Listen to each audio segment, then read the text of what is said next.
Picture this. Dawn breaks, and bulldozers roar to life, ripping through your family's 80-year-old cornfield, golden stalks snapping like bones under steel tracks. All because a smug HOA president decreed your land her shiny new parking lot. No permission, no cash, just pure entitlement. I'm Jeb Thornfield, and that nightmare hit me last April. My heart pounded as my coffee mug shattered on the tile, watching $47,000 in heirloom corn, survivor of the Depression, what do you do, and every crash since, get pulverized into dust. The acrid diesel fog choked the crisp morning air, a stench that haunts me still. But that power-tripping suburban tyrant overlooked one fatal flaw buried in her own HOA charter, a $3.1 million legal landmine I turned against her. After 6 months of patient planning, I smiled as she popped champagne and snipped the ribbon on her victory. Then I detonated my trap. Federal papers that locked her in prison and made me rich beyond my wildest dreams. What would you unleash if a corrupt busybody stole your legacy? Drop your location below. I'm tracking HOA nightmares nationwide. My story starts 3 generations back when my grandfather Ezra Thornfield cleared 47 acres of Missouri bottomland with nothing but an axe, a mule, and the kind of stubbornness that built America. That man planted heritage corn that survived dust bowls, floods, and every economic disaster this country could throw at it. When he passed into '89, my father inherited the legacy. When Dad died 15 years later, it became mine. The farm sits like an island between County Road 47 and what used to be the Peterson place, until Peterson sold out 5 years ago to some hotshot developers from Kansas City. That's when my quiet rural life got complicated. Those developers built Willowbrook Estates, 200 McMansions crammed onto prime farmland, complete with an HOA that makes the IRS look like your favorite uncle. Every morning I'd follow the same ritual. Boots crunching on frost-covered gravel, breathing in coffee brewing mixed with that honest smell of barn and earth. My fingers would trace the rough wooden fence posts Grandpa Ezra handset in 1943, listening to wind whisper through 6-foot corn stalks. The sweet scent of morning dew on corn silk always reminded me why this life chose me. Martha used to say those sounds were our ancestors blessing another day's work. My wife of 26 years lost her cancer battle 18 months ago, leaving me to work this land alone. The kids moved to St. Louis and Chicago, city jobs, better opportunities. Can't blame them, but it meant facing every sunrise solo, keeping alive traditions under increasing siege. That siege intensified when Willowbrook arrived with pristine sidewalks, matching mailboxes, and rule books thicker than War and Peace. Property values skyrocketed, sure, but so did my taxes, tripling in 5 years. Suddenly, I'm paying city-level taxes on farmland that's been feeding families since Truman was president. Enter Cordelia Ashworth Pemberton, age 47, HOA president, and my personal nightmare. Picture a woman who moved here from Connecticut suburbs where lawns get measured with rulers and Christmas decorations have court-mandated removal dates. She drives a spotless white BMW X7 and dresses like she's perpetually heading to yacht club meetings that don't exist in rural Missouri. Cordelia started her campaign with noise complaints about my rooster disturbing her sleep wellness schedule. Apparently 5:30 a.m. violates some cosmic suburban law. She escalated to property devaluation lawsuits because my 40-year-old tractor was visible from her development. The woman actually hired a photographer to document my unsightly agricultural equipment, like she was building a federal case. Then came petition drives to rezone my agricultural land, claiming farm equipment created safety hazards on roads that existed when her grandparents were still in diapers. She organized campaigns like a political candidate, complete with color-coded spreadsheets tracking every property code she could twist against me. The declaration of war came at a county planning meeting I couldn't attend. Martha's memorial service demanded my presence among 300 people whose lives she'd touched. While I honored my wife's memory, Cordelia was presenting her traffic solution, with PowerPoint slides showing my front acreage as unused buffer space, perfect for visitor parking. She told county planners that Willowbrook residents needed overflow parking for emergency vehicle access. The audacity of demanding my family's heritage land for her residents' convenience still makes my blood pressure spike. But discovering she'd secretly commissioned surveys claiming boundary disputes over 200 feet of my cornfield, that crossed every line imaginable. Game on. I returned from Martha's memorial service to find bright orange survey stakes piercing through my cornfield like neon tombstones. Each fluorescent marker felt like a personal insult, not just to me, but to every generation of Thornfields who'd worked this soil. The metallic taste of rage filled my mouth as I counted 17 stakes cutting a perfect line 200 feet into my heritage corn. Cordelia didn't waste time with subtlety. Within hours, I found a certified letter in my mailbox claiming her HOA's professional survey revealed serious boundary discrepancies. She presented what looked like a 1950s property deed with convenient water damage obscuring key details, arguing that historical records showed the boundary line extended well into what I'd assumed was my field. The letter's tone dripped with fake concern. Given the unfortunate confusion regarding property boundaries, it read, "We must insist you cease all trespassing activities on HOA property immediately. Continued violations will result in legal action to protect our residents' rights. Trespassing on land my grandfather cleared with his bare hands." I drove straight to the county courthouse, my truck's engine growling louder than usual, or maybe that was just my blood pressure. The courthouse basement smelled like old paper and decades of bureaucratic indifference, but those records told a different story than Cordelia's fairy tale. My deed, recorded in 1943, showed exact boundaries that placed every survey stake firmly on Thornfield property. Armed with photocopies, I marched to Cordelia's front door. Her house screamed suburban perfection, manicured lawn cut to putting green precision, topiary bushes shaped like something from a Disney movie, and a doormat reading "Blessed" in cursive script. The irony made me want to laugh if I wasn't so furious. She answered wearing tennis whites despite never having touched a racket. I'd actually asked around. Turns out her tennis schedule consisted of brunch at the country club and complaining about property taxes she'd never actually seen. "Jeb, how wonderful to see you. I assume you received our correspondence about the boundary clarification?"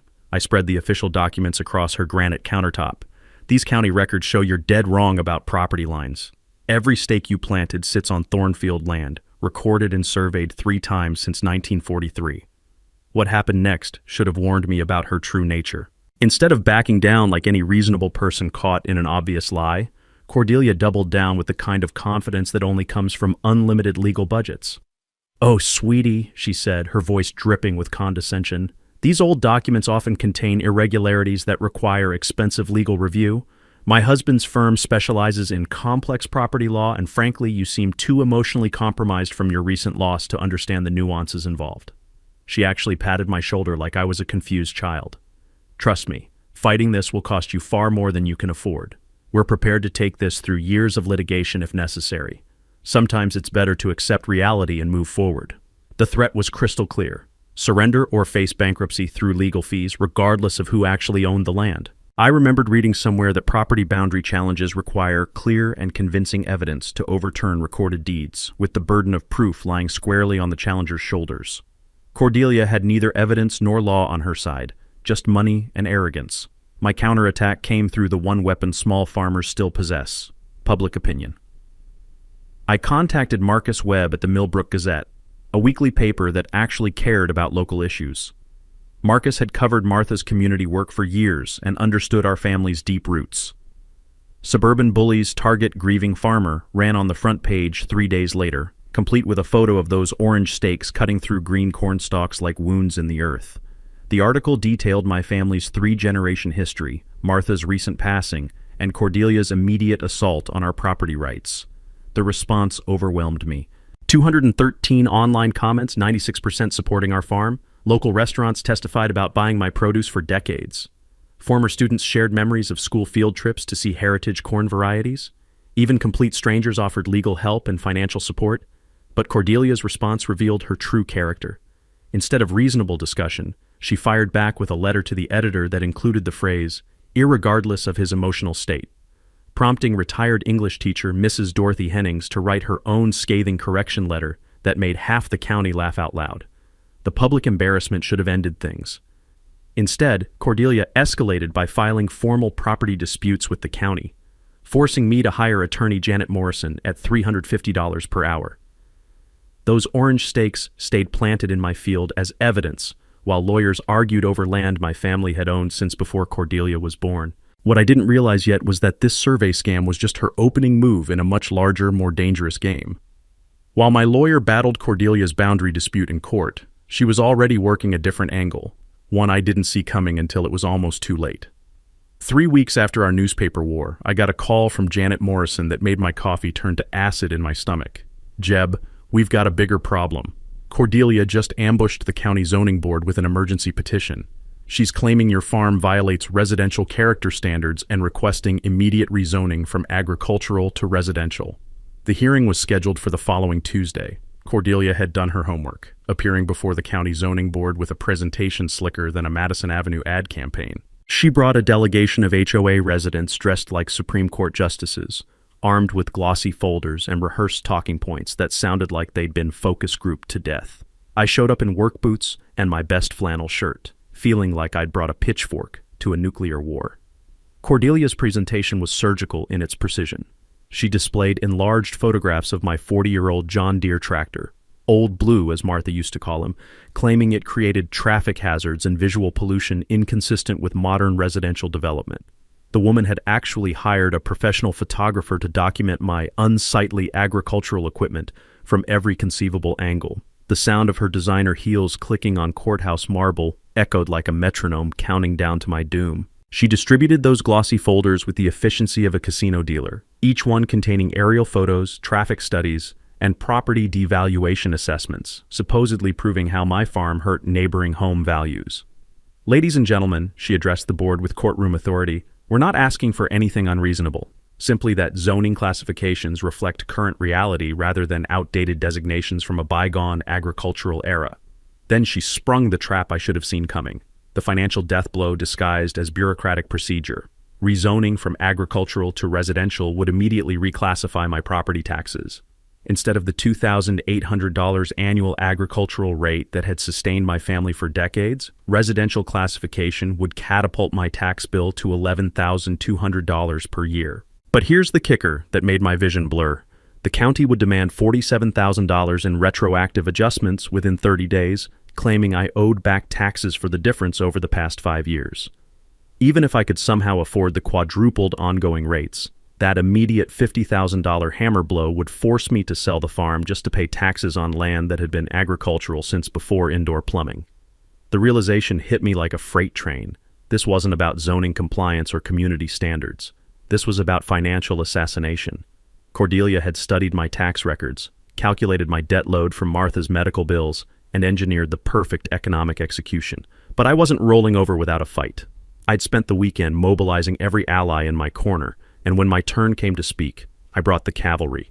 87-year-old Mrs. Delilah Brewster rose from her seat like an avenging angel in sensible shoes. That razor-tongued retired librarian had been organizing resistance since Martha's funeral, and she'd come loaded for bear.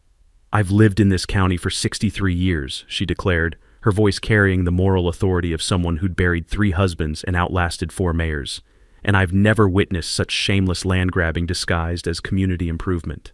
This farm has fed our families, supported our businesses, and preserved agricultural heritage while that woman's McMansion development has brought nothing but traffic jams, noise complaints, and property taxes nobody can afford. The thunderous applause that followed could have rattled windows 3 blocks away. Mrs. Brewster had struck a nerve deeper than individual property rights. This was about rural identity versus suburban colonization. Restaurant owners testified about sourcing my heritage corn for their farm-to-table menus. The school superintendent explained how my farm provided irreplaceable educational opportunities. Even the county extension agent spoke about my role in preserving heirloom seed varieties that were vanishing elsewhere. Then Mrs. Brewster delivered her haymaker. These developers want to pave paradise and put up a parking lot, just like the old song says. But some of us remember when community meant something more than matching mailboxes and HOA tyranny.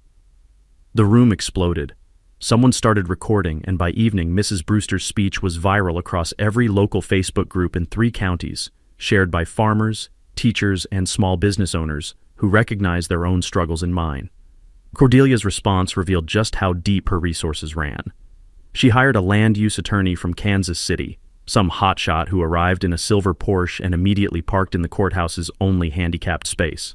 Police Chief Randy Coleman, who bought sweet corn from my stand every July, took great pleasure in writing that ticket while the lawyer was inside arguing against my livelihood. That attorney filed for environmental impact studies, claiming my organic farming practices somehow endangered Willowbrook's drinking water. The irony was suffocating. My sustainable methods were cleaner than most suburban lawn care routines, but defending against these bogus studies would cost another $15,000 I didn't have.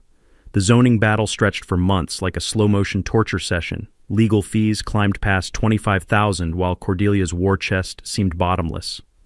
I'd learned years back that Missouri's right-to-farm laws generally protect existing agricultural use from residential encroachment, but knowing the law and affording to enforce it were two different animals entirely. Every night I'd sit at Martha's kitchen table, staring at bills that grew faster than weeds, wondering if surrender might be the only sane choice left. While the zoning battle raged in meeting rooms and courthouses, Cordelia was orchestrating her most audacious move yet, one that would make her previous schemes look like amateur hour. She filed for what she called an emergency access road improvement permit, claiming the HOA desperately needed an alternate route for emergency vehicles.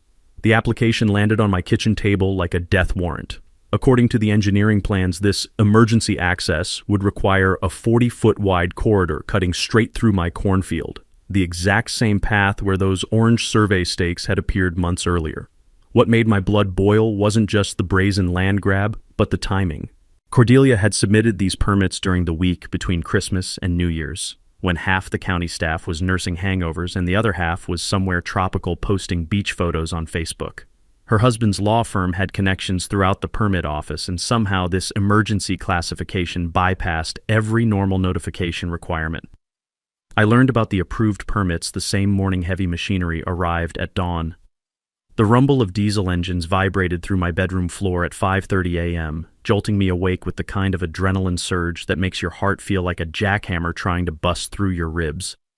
Through my window, I watched a convoy of bulldozers, excavators, and dump trucks rolling across my cornfield like mechanized locusts. The smell of diesel exhaust mixed with morning dew, creating an acrid fog that seemed to strangle the crisp January air. Orange construction cones had sprouted overnight like radioactive mushrooms, marking a destruction path that led directly toward the 200-year-old oak tree where I'd proposed to Martha 30 years ago. I threw on clothes and boots, stumbling outside to confront what looked like a coordinated military operation. The construction foreman, a weathered man named Pete Kowalski, seemed genuinely apologetic but showed me official county permits bearing yesterday's date and multiple signatures. "Look, Mr. Thornfield, I'm real sorry about this mess. We got the work order last night with instructions to start first thing this morning. Says here it's emergency access for fire trucks and ambulances." Pete handed me the permit documentation, his calloused fingers stained with years of honest labor. The paperwork looked legitimate. County seal, multiple signatures, detailed engineering specifications, but something stank worse than week-old fish about the whole setup. Emergency access for what? The HOA already has 2 entrances plus direct connection to County Road 47. That's above my pay grade, sir. I just run equipment where the lawyers tell me. But if you can get a county stop work order, I'll shut down faster than a politician's promises. The mini twist came when I examined those permits under my kitchen light. Every signature belonged to county employees who were supposedly on vacation that week. The emergency justification cited inadequate emergency vehicle access during peak traffic periods, but Willowbrook had never experienced any response delays. Most damning, the permit application listed the wrong property identification number, a clerical error that had somehow escaped multiple levels of review. This wasn't bureaucratic incompetence. This was systematic permit fraud. I called the county emergency line, reporting fraudulent permit use and demanding immediate investigation. Then I grabbed my phone and started recording everything. The machinery operating without proper property owner consent, the destruction of crops representing months of work and thousands in lost income, the environmental damage to soil that had been organically maintained for 3 generations. By 8 a.m., I had Channel 7's Problem Solvers investigative team racing toward my farm. Reporter Sarah Martinez specialized in government corruption stories, and the combination of holiday permit fraud plus agricultural land grabbing lit up every instinct that made her dangerous to crooked officials. The TV crew arrived while bulldozers were still working, capturing real-time footage of heritage corn being destroyed for an access road nobody needed. Sarah interviewed me standing in what had been a thriving cornfield 12 hours earlier, with diesel smoke and machinery noise providing perfect backdrop for a David versus Goliath story. "Mr. Thornfield, how do you respond to claims that this emergency access road is necessary for public safety? Sarah, this HOA already has emergency access through 2 existing entrances that handle fire trucks just fine. What they're building isn't emergency access, it's the foundation for commercial development that Cordelia Ashworth Pemberton has been planning since she moved here. When Sarah tried interviewing Cordelia, she got nothing but attorney statements and slammed doors. The story led Channel 7's evening news with a headline that made me smile despite the devastation. HOA bulldozers target grieving farmers' heritage crops. The public response exploded like a social media volcano. Outrage against HOA overreach flooded comment sections. Local businesses posted signs supporting our farm. Farmers from 3 counties offered equipment, labor, and financial assistance. Agricultural publications and property rights organizations across the Midwest picked up the story. Most importantly, the county stopped all work pending permit review. By noon, those bulldozers sat silent while investigators examined the suspicious paperwork trail that had authorized the morning's destruction. Cordelia's defensive response revealed how desperate her timeline had become. Instead of apologizing for permit irregularities, she held an impromptu press conference claiming media coverage was one-sided anti-development propaganda designed to prevent reasonable community improvements. She actually suggested I was exploiting my wife's death for public sympathy and threatened lawsuits against Channel 7 for defamatory coverage damaging the HOA's reputation. The woman was doubling down on permit fraud while standing in front of illegally destroyed crops, threatening to sue people for reporting her crimes. Half my prize corn crop lay in ruins, churned into mud by tracks from machinery that should never have crossed my property line. Legal fees had devoured my savings like a financial cancer, pushing past $30,000 with no end visible. The physical and emotional toll was grinding me down faster than I wanted to admit. But late that night, standing beside Martha's oak tree that had somehow survived the day's assault, I made a decision that would flip this entire nightmare on its head. I'd been playing defense for months, reacting to Cordelia's attacks like a boxer trapped against the ropes. Time to start swinging back. The breakthrough came from the most unexpected source, 73-year-old Harold Puckett, a county records clerk who'd been filing documents since Nixon was in diapers and computers were science fiction. Janet Morrison needed historical property records for our boundary dispute defense, so she sent me treasure hunting through the courthouse basement, where Harold ruled over 4 decades of accumulated paperwork, like a benevolent troll guarding municipal secrets. The basement smelled like old leather bindings mixed with that particular bureaucratic mustiness that comes from decades of government forms slowly decomposing in filing cabinets. Fluorescent lights buzzed overhead like dying insects, casting harsh shadows across metal cabinets that lined the walls like gray tombstones for dead legislation. "You're hunting for original subdivision plats, right?" Harold asked, his arthritic fingers dancing across cabinet labels with muscle memory precision. "Funny thing, I was just digging through these exact files last week when that fancy lawyer from Kansas City came sniffing around asking about Willowbrook development records. That caught my attention faster than a rattlesnake in a mailbox." Harold pulled a massive ledger that groaned under its own weight, spreading documents across a wooden table that probably predated electricity. "Here's your grandfather's original 1943 filing," he said, pointing to Ezra's careful signature. "But take a gander at this beauty from 5 years back, the Willowbrook development agreement that nobody seems to remember anymore." Harold extracted another file, thick with legal language and county stamps that looked official enough to frame. As I read Section 12, Subsection 4, the implications hit me like cold water on a fevered brain. The original development agreement included an agricultural buffer preservation clause, requiring the HOA to maintain a minimum 200-foot agricultural buffer between the development and existing farms. Any violation triggered automatic penalties of $2.3 million plus full environmental restoration costs. Cordelia wasn't just harassing me. She was systematically violating her own legally binding development agreement with every survey stake, zoning challenge, and permit application. "Harold, you're telling me she's contractually obligated to protect my farming operation?" His weathered face split into a grin that belonged in a poker game. "Son, that woman has been breaching her development contract since day one. Every attack on your property is documented evidence of willful violation." But Harold wasn't finished dropping bombshells. He pulled the HOA's financial filings, public records revealing fiscal catastrophe that made my farming struggles look manageable. The association carried $1.8 million in debt from Cordelia's amenity spending spree. an oversized clubhouse nobody used, a pool that cost more than most houses, tennis courts that sat empty except when she posed for social media photos. Monthly fees tripled in 2 years, Harold noted, scanning the numbers like a detective reading evidence. Residents are lawyering up over financial mismanagement. The HOA is basically bankrupt, just keeping up appearances until someone figures out the books don't balance. Then he produced the smoking gun that made everything click into place.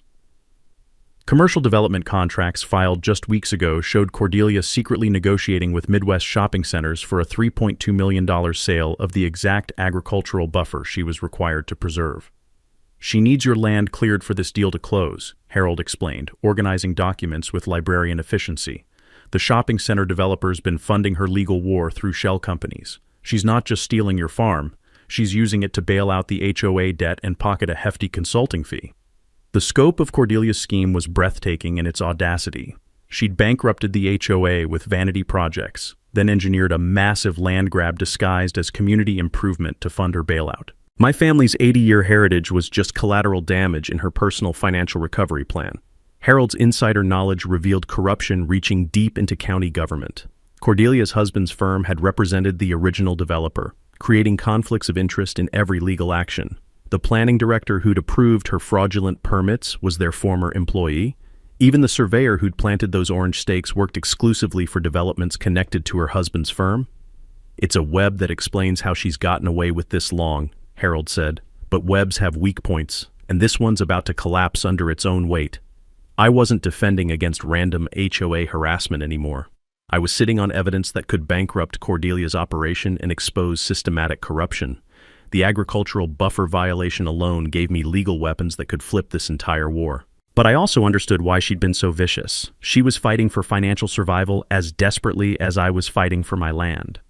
The commercial development had to close by March 31st for the developer's financing to remain valid, giving her exactly 8 weeks to complete the land grab.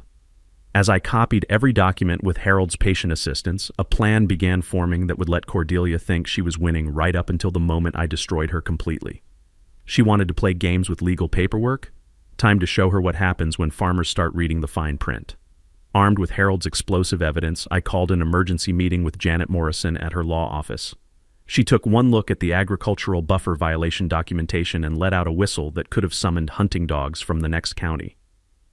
"Jeb, this changes everything. We're not playing defense anymore. We're about to drop a legal nuclear bomb on Cordelia's entire operation." Janet spread the documents across her conference table like a general planning D-Day. The agricultural buffer clause was an automatic death sentence for any HOA that violated it. Unlike other contract disputes that could drag through courts for years while lawyers got rich, this carried mandatory penalties that took priority over every other debt the HOA owed. "Here's our battle plan," Janet explained, her legal mind already calculating moves like a chess grandmaster. "We document every single buffer zone violation, build an airtight case for willful breach, then trigger the penalty assessment at the exact moment that causes maximum pain to Cordelia's timeline." But I couldn't wage this war alone. My first call went to Mrs. Delilah Brewster, who answered her phone like she'd been waiting months for marching orders. "About time you stopped playing victim and started fighting back," she declared, with the satisfaction of someone who'd been sharpening knives for this exact moment. "What's our first target?" Mrs. Brewster became my intelligence coordinator, transforming her kitchen into mission control using 40 years of library research skills that made the CIA look amateur. Her table disappeared under charts, timelines, and color-coded evidence files that tracked every HOA violation, suspicious permit, and questionable financial transaction with military precision. Harold Puckett provided inside county information during lunch breaks, sharing intelligence about permit applications, zoning requests, and development deals that crossed his desk. His 4 decades of institutional memory revealed patterns and connections that would take outsiders years to discover, if they ever figured them out at all. Marcus Webb at the Millbrook Gazette became our media warfare specialist, investigating financial relationships between Cordelia's husband's law firm, the original developer, and Midwest shopping centers. His journalism background helped us understand how to build stories that would generate maximum public outrage and political pressure.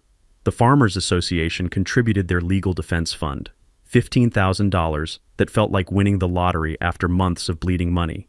But more importantly, they provided credibility and moral authority. This wasn't just one grieving farmer fighting suburban bullies. This was agricultural heritage under coordinated assault. Janet explained our financial strategy using simple math that even stressed-out farmers could follow. The $2.3 million agricultural buffer penalty plus environmental restoration costs would total approximately $3.1 million. These penalties legally jumped ahead of every other debt, forcing immediate HOA bankruptcy with insufficient assets to cover obligations. The beautiful thing about development agreement violations, Janet noted while flipping through precedent cases that made my head spin, is that they survive bankruptcy proceedings. Environmental and agricultural restoration penalties typically can't be discharged, so personal liability follows the perpetrators even if their organization dissolves. Our evidence-gathering operation would have impressed a military surveillance unit. I installed trail cameras throughout the property to document every construction vehicle, surveyor, and trespasser who crossed my land. Time-lapse photography captured systematic buffer zone destruction in high-definition detail. GPS mapping showed precisely how much legally protected agricultural land had been illegally converted for development. Mrs. Brewster organized neighborhood information sessions, revealing to shocked Willowbrook residents that their monthly fees were funding legal attacks on neighboring farms. Many had no idea about the HOA's hidden debt or Cordelia's secret commercial development scheme that could collapse their property values if agricultural protections disappeared. The Farmers Association planned a courthouse demonstration, bringing together agricultural advocates from across Missouri. Television coverage would pressure county officials to investigate permit fraud and development agreement violations while showing voters exactly which politicians were protecting corrupt developers over family farms. Marcus Webb developed our social media strategy, creating shareable content that documented HOA overreach and heritage preservation. His #SaveThornfieldFarm hashtag gained traction among property rights organizations nationwide, generating support from farmers who recognized their own struggles in mind. But our most crucial preparation involved building the ironclad legal case that would trigger maximum penalties. Janet arranged professional surveys showing exact acreage of buffer zone destruction, environmental assessments quantifying restoration costs, and forensic audits proving the HOA's inability to pay mandated penalties. "We're not just winning a property dispute," she explained during one late-night strategy session powered by coffee and righteous anger. "We're establishing precedent for agricultural protection while exposing systematic corruption that reaches deep into county government." Timing was everything. We needed Cordelia's violations to accumulate until her commercial development deal reached the point of no return. More destruction meant higher penalties and stronger criminal cases. Waiting until financing deadlines created maximum pressure with zero room for escape. Our backup strategies covered every possible countermove Cordelia might attempt. If the HOA tried bankruptcy, agricultural penalties survived discharge. If board members resigned to avoid liability, personal responsibility for willful violations followed them home. If county officials stalled investigations, state agricultural departments could step in with enforcement authority. The plan even included federal oversight triggers. Construction activities near protected wetlands could bring EPA involvement with criminal prosecution powers beyond state jurisdiction. As we refined our strategy over several weeks that felt like military training exercises, I realized this fight had evolved beyond personal property disputes. We were challenging a corruption system that used legal complexity and financial pressure to crush individual rights.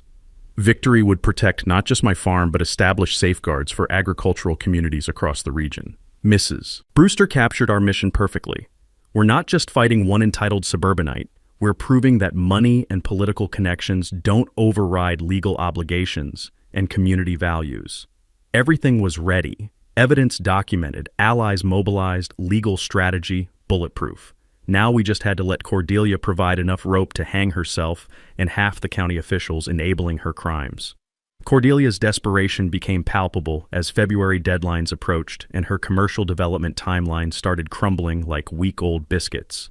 With media attention intensifying and county investigations mounting, she shifted from legal maneuvering to outright intimidation, a tactical error that would provide the final evidence needed to destroy her completely. The sabotage started small but escalated with the precision of a military campaign. Security consultants appeared around my property, installing surveillance cameras on utility poles that faced my farm with all the subtlety of prison guard towers. These weren't county cameras or legitimate security measures. They were private investigators hired to monitor my daily routine and document anything that could be twisted into violations. Then my 40-year-old John Deere, Old Blue, mysteriously died during routine winter maintenance. The engine seized completely, and when Pete's repair shop investigated, they discovered sugar crystallized throughout the fuel system like diabetic snow. Someone had dumped enough sweetener into my gas tank to transform the engine into $8,000 worth of expensive scrap metal. Never seen destruction this deliberate except in nasty divorce cases, Pete told me, shaking his head over the ruined machinery. Whoever did this understood engines well enough to cause maximum damage. This wasn't teenage vandalism. This was professional sabotage. The acrid smell of burnt sugar and metallic death still lingered in Pete's garage as he showed me photos of internal carnage that looked like battlefield surgery gone wrong. Replacing the engine would consume money earmarked for legal fees, creating exactly the financial pressure Cordelia intended. But her intimidation campaign extended beyond property damage. Anonymous letters materialized in my mailbox like poisonous flowers, typed on plain paper without signatures, warning me to drop legal action before accidents become more serious. The threats were carefully worded to avoid criminal charges while being specific enough to disrupt sleep and peace of mind. My roadside produce stand became a weekly target. Twice I arrived at dawn to find vegetables scattered like confetti, cash register smashed beyond repair, and hand-painted signs reduced to kindling. County sheriff's deputies took reports with the enthusiasm of men filling out tax forms, admitting they had no leads and couldn't provide protection for every farm business in the county. Mrs. Brewster wasn't spared retaliation either. Her car tires were professionally slashed the morning after she delivered another barn-burning speech at a county meeting, forcing the 87-year-old to rely on her grandson for transportation. The message resonated clearly. Supporting Jeb Thornfield brought consequences to anyone brave enough to take a stand. Even local businesses that had publicly supported our cause faced surprise health inspections from county officials who'd shown zero previous interest in their operations. The timing was suspicious enough to make paranoids seem reasonable. These were punitive visits designed to pressure my allies into abandoning ship. The mini-twist arrived when Cordelia's husband made an unannounced evening visit, appearing at my kitchen door like an expensive undertaker. Attorney David Pemberton embodied corporate menace. Tailored suit worth more than my annual income, leather briefcase that probably cost more than most cars, and a smile that could refrigerate July. "Jeb, let's discuss this situation like reasonable adults," he said, spreading documents across my table with the presumption of someone accustomed to owning every room he entered. "My client is prepared to offer $2.1 million for your entire property. That's extremely generous considering current legal uncertainties." The offer was strategically calculated, enough to eliminate my debts while providing substantial profit, but below market value for heritage farmland adjacent to commercial development. More crucially, selling would eliminate agricultural buffer protections and clear the path for Cordelia's shopping center deal. "Consider the practical realities," David continued, his tone mixing fake concern with barely concealed threat. "Continuing this fight could bankrupt you regardless of eventual outcomes. Legal fees alone will consume whatever settlement you might win, and frankly, property maintenance accidents seem to be increasing around here lately." That final line obliterated every boundary of professional legal behavior, but David Pemberton had made a fatal miscalculation. I was wearing a wire. Thanks to Janet Morrison's insistence on documentation and Missouri's one-party consent recording laws, every word was being preserved in digital clarity. David's admission that buffer violations were intentional, his revelation about secret commercial developer funding, and his witness intimidation threats were all captured for prosecutor review. "I appreciate the offer," I replied, maintaining steady composure despite wanting to escort him off my land with a pitchfork. "But this farm represents 4 generations of family heritage. That legacy isn't negotiable at any price." David's corporate mask slipped momentarily, exposing desperation lurking beneath expensive polish. "You're making a serious error in judgment, Jeb. Things could become very challenging if you persist. Property disputes drag on indefinitely, and maintenance costs for aging agricultural operations can be surprisingly catastrophic." After his departure, I immediately delivered the recording to Janet Morrison and filed police reports documenting attempted bribery and witness intimidation. The audio provided evidence of conspiracy, intentional development violations, and criminal threats that would follow David and Cordelia through federal court regardless of civil case outcomes. But rather than retreating, Cordelia's harassment campaign intensified like a cornered animal fighting for survival. She spread community rumors about my financial instability and grief-induced mental breakdown, claiming I posed safety risks requiring county intervention to declare the farm a public nuisance. The final escalation came when construction crews returned under cover of darkness, working without permits to accelerate buffer zone destruction before investigations could halt progress. Industrial floodlights transformed my peaceful cornfield into something resembling a maximum security prison, while heavy machinery rumbled until sunrise like mechanical thunder. Most devastating was watching chainsaws attack the 200-year-old oak where I'd proposed to Martha 3 decades earlier. That ancient tree was specifically protected in the original development agreement, making its destruction a federal environmental crime beyond state jurisdiction. Standing in pre-dawn darkness, watching Martha's favorite tree fall while hidden cameras recorded every moment, I realized Cordelia had finally provided enough evidence to end this war permanently. Time to spring the trap that would send her to federal prison. Cordelia's panic reached fever pitch when she learned about my upcoming press conference through her dwindling network of county contacts. With her commercial development deal scheduled to close in 3 weeks and FBI investigators circling like buzzards, she launched a final desperate offensive that would provide prosecutors with enough evidence to lock her away until the next ice age. The midnight board meeting was pure Cordelia theater, scheduled for 11 p.m. on a Wednesday with notifications sent only to board members she could manipulate. Derek Hutchinson, a retired accountant who'd moved to Willowbrook seeking quiet suburban retirement, attended out of civic duty despite growing suspicions about financial irregularities that made his CPA training twitch. What Derek discovered that night would shatter Cordelia's criminal enterprise like a sledgehammer hitting crystal. Emergency financial restructuring, the hastily printed agenda proclaimed, though Derek immediately noticed the numbers didn't match any previous reports. Revenue appeared magically inflated, expenses had vanished like morning fog, and debt obligations had been reclassified with creative accounting that would have impressed Enron executives. Fluorescent lights buzzed overhead like mechanical cicadas as Derek adjusted his reading glasses, trying to decipher documents designed to confuse rather than illuminate. The financial statements told a story of manipulation so brazen it bordered on comedic if the consequences weren't so serious. "Ladies and gentlemen," Cordelia announced with the confidence of someone who'd never faced real consequences, "we have a transformative opportunity to resolve our community's challenges through strategic development partnerships."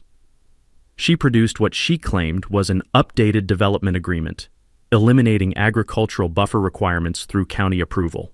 But Derek's trained eye spotted problems immediately. Creation dates were recent despite claims of historical legitimacy, signatures looked suspiciously uniform, and county seals appeared photocopied rather than embossed. The devastating twist came when Derek cross-referenced Cordelia's financial projections against actual banking records accessible through his treasurer responsibilities. According to her presentation, the HOA was financially stable with manageable debt. Reality showed an organization bleeding money like a severed artery, hemorrhaging cash through legal fees, construction overruns, and mysterious consulting expenses. Most shocking was a footnote Derek almost missed, revealing that Midwest shopping centers had already paid Cordelia a $500,000 facilitation fee for arranging the land acquisition. This money had disappeared into accounts controlled by her husband's law firm rather than benefiting the HOA that was supposedly being saved. Derek activated his phone's recording function, capturing Cordelia's casual admission that the development deal was essentially finalized pending resolution of minor access complications.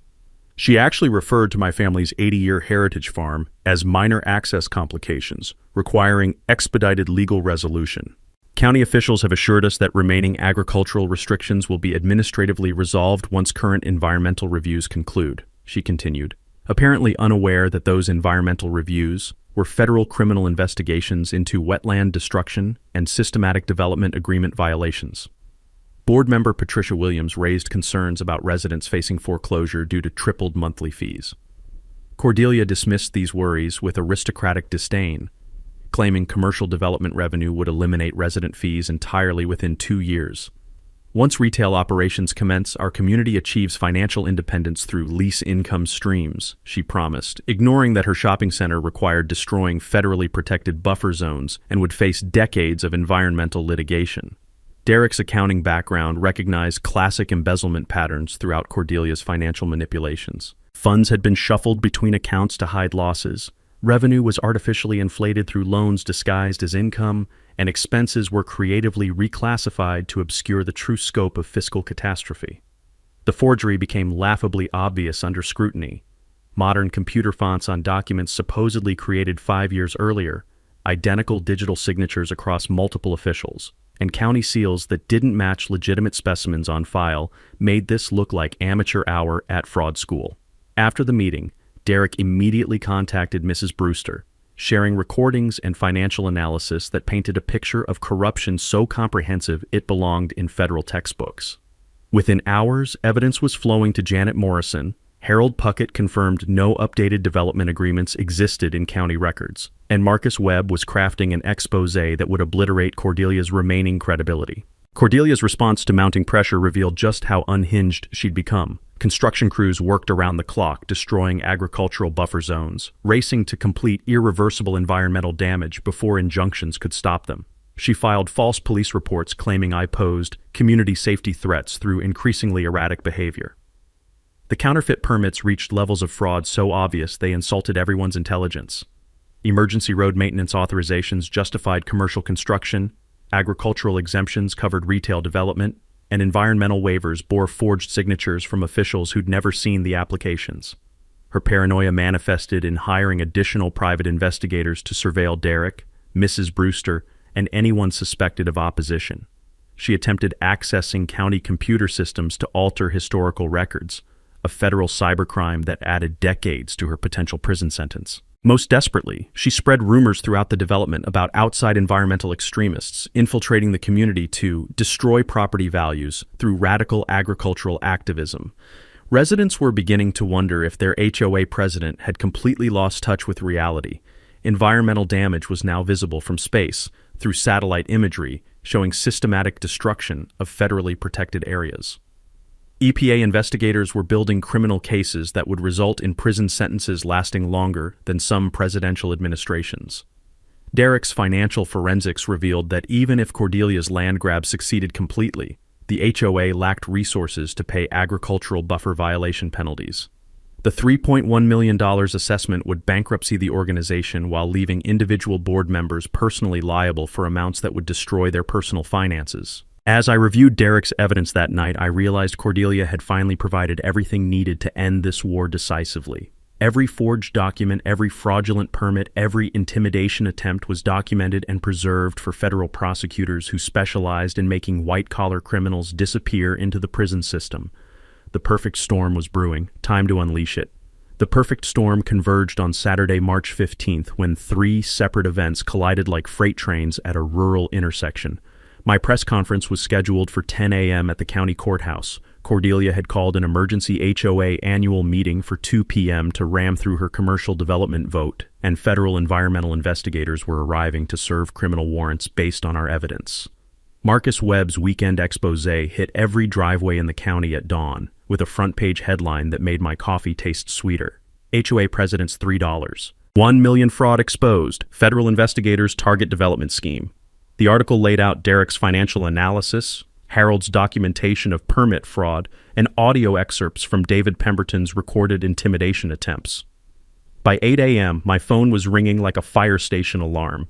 Residents who'd been kept in the dark about their HOA's true financial condition were demanding answers. Reporters from 3 states were requesting interviews, and agricultural organizations were offering legal support for what they recognized as a landmark property rights case.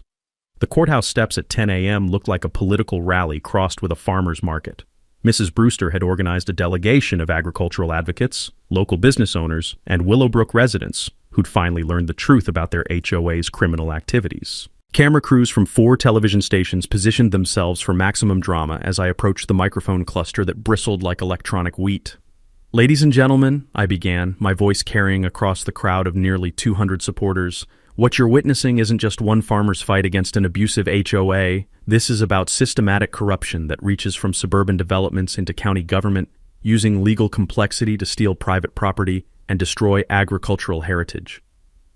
The sound of camera shutters clicking created a percussion backdrop as I presented the timeline of harassment, intimidation, and fraud that had consumed 8 months of my life.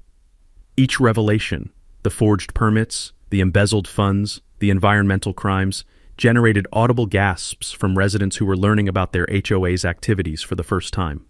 Today I'm filing a formal complaint seeking $3. $1 million in agricultural buffer violation penalties, I announced, holding up the legal documents that would bankrupt Cordelia's operation. These penalties take priority over every other debt the HOA owes, and they cannot be discharged through bankruptcy proceedings. The crowd erupted in applause that could be heard 3 blocks away, but the real fireworks were just beginning. At exactly 10:47 a.m., while I was still answering reporters' questions, federal EPA investigators arrived with a convoy of government vehicles that looked like a presidential security detail. Agent Sarah Emerson stepped out of the lead SUV carrying warrants for environmental crimes, financial fraud, and racketeering charges that would put Cordelia and her conspirators away for decades. Mr. Thornfield, Agent Emerson announced loudly enough for every microphone to capture, the Environmental Protection Agency is issuing immediate cease and desist orders for all construction activities on agricultural buffer zones. We're also executing federal warrants for criminal violations of environmental protection laws and development agreements. The media feeding frenzy that followed looked like sharks discovering a school of wounded fish. Reporters were calling this the biggest rural corruption scandal in Missouri history, with implications for agricultural protection nationwide. But the afternoon HOA meeting promised to be the real spectacle. Willowbrook's community clubhouse was packed beyond fire code capacity by 2 p.m., with overflow crowds gathered outside listening through open windows. Residents who'd been kept ignorant about their HOA's financial disaster finally had access to Derek's forensic analysis and Marcus Webb's investigative reporting. Cordelia arrived in dark sunglasses like a celebrity avoiding paparazzi, flanked by her husband David and 2 attorneys who looked expensive enough to fund a small war. Her usual confident demeanor had cracked, replaced by the desperate energy of someone watching their world collapse in real time. This emergency meeting will address malicious rumors and coordinated attacks on our community's leadership, she began, her voice lacking its usual authoritative tone. Outside agitators have spread false information designed to damage property values and prevent reasonable development. Derek Hutchinson stood up with the moral authority of someone who'd uncovered massive fraud. Cordelia, I've reviewed our actual financial records and residents deserve to know the truth. We're carrying $1. $8 million in debt from your vanity projects. Monthly fees have tripled to fund legal attacks on neighboring farms, and you've personally received $500,000 in secret payments from commercial developers.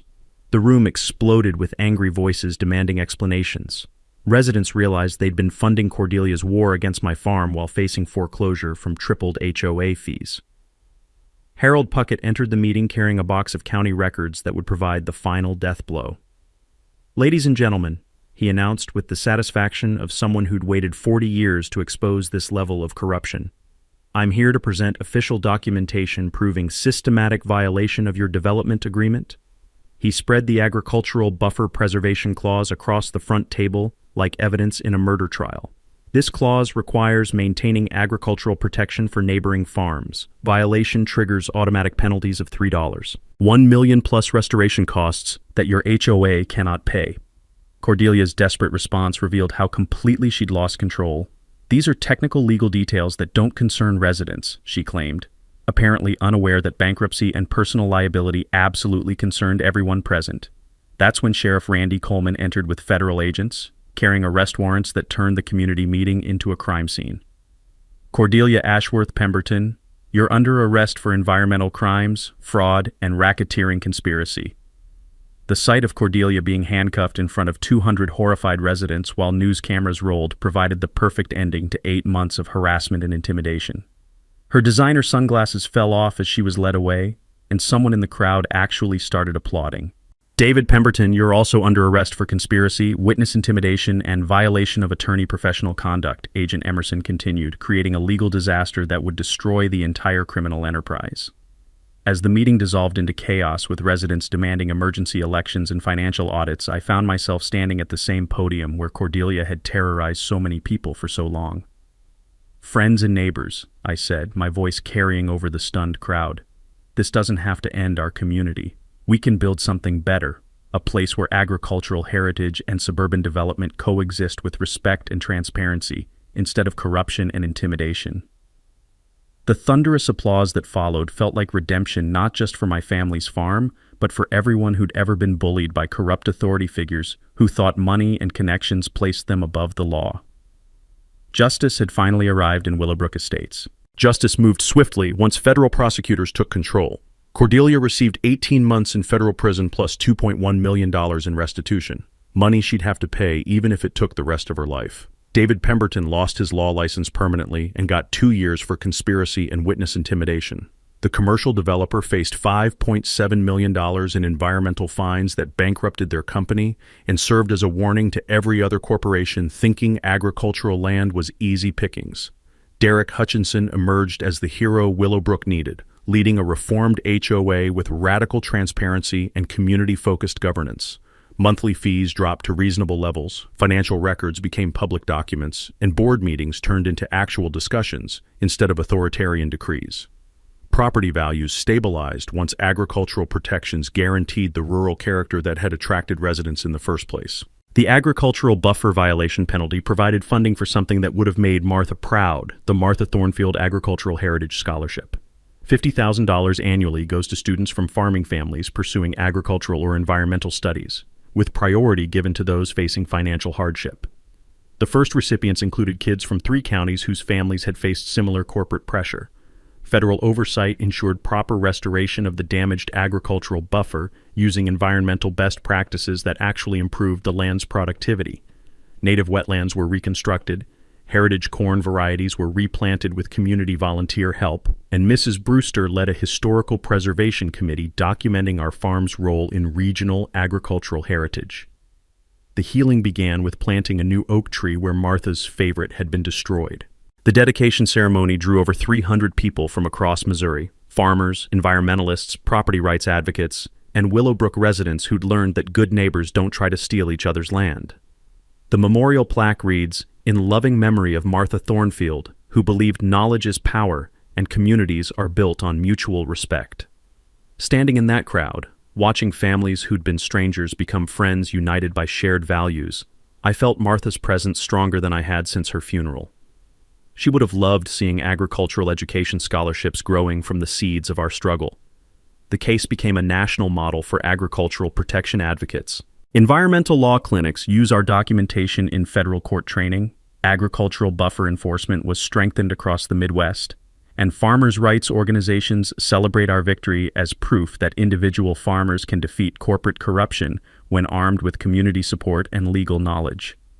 Marcus Webb's investigative reporting earned him the Missouri Press Association's Top Journalism Award, while his book David vs. Goliath, Small Farms vs. Big Development became required reading in agricultural law courses. Harold Puckett got promoted to county records supervisor, where his institutional knowledge helps other farmers research their rights before developers can take advantage of legal ignorance. Mrs. Brewster wrote her own book, Fighting City Hall, A Librarian's Guide to Defeating Authority, which became a bestseller among property rights groups and community organizers. At 90, she's still giving speeches about grassroots resistance to government overreach. The economic recovery exceeded every expectation. Farm productivity returned to pre-harassment levels within 2 seasons, local restaurant partnerships expanded based on positive media coverage, and our heritage corn variety commands premium prices at farmers markets across 3 states. Agricultural tourism brings visitors interested in sustainable farming and environmental restoration. The ripple effects continue spreading. I've testified before congressional agriculture committees about protecting family farms from development pressure, spoken at farmers' rights conferences in 12 states, and consulted on similar cases where developers think legal complexity can overcome property rights.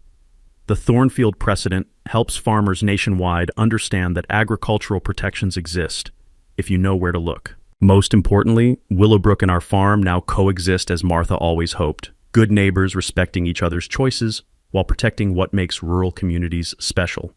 The annual Harvest Festival has become a joint celebration bringing together suburban families and agricultural heritage, proving that development and farming can enhance rather than destroy each other. The practical lessons from our fight could help anyone facing institutional bullying. Document everything obsessively, research your legal rights before problems escalate, never fight corruption alone, and remember that knowledge plus community organizing beats money and political connections every time. Transparency prevents corruption before it starts, and bullies with fake authority always leave paper trails that become their downfall. As I watch sunrise paint the sky above restored cornfields and that young oak tree Martha would have loved, I'm reminded that some fights are worth everything you can give them. Not just for your own family's future, but for everyone who comes after. Speaking of corrupt authorities, wait until you hear what happened when a city councilman tried to steal my neighbor's waterfront property using eminent domain. That story involves underwater surveillance cameras, a fake environmental study, and the most satisfying courtroom surprise you've ever witnessed. Drop a comment below sharing your worst HOA nightmare. I read every single one, and your story might be featured in a future video. And if this tale of justice served made your day brighter, smash that subscribe button and ring the notification bell. We're building a community that stands up to bullies, and I want you part of it. Remember, knowledge is power, and together we're unstoppable. That's all for today's HOA madness. If watching justice serve itself made your day, smash that like button, share your thoughts down below, and make sure you're subscribed. More outrageous neighborhood showdowns are just around the corner.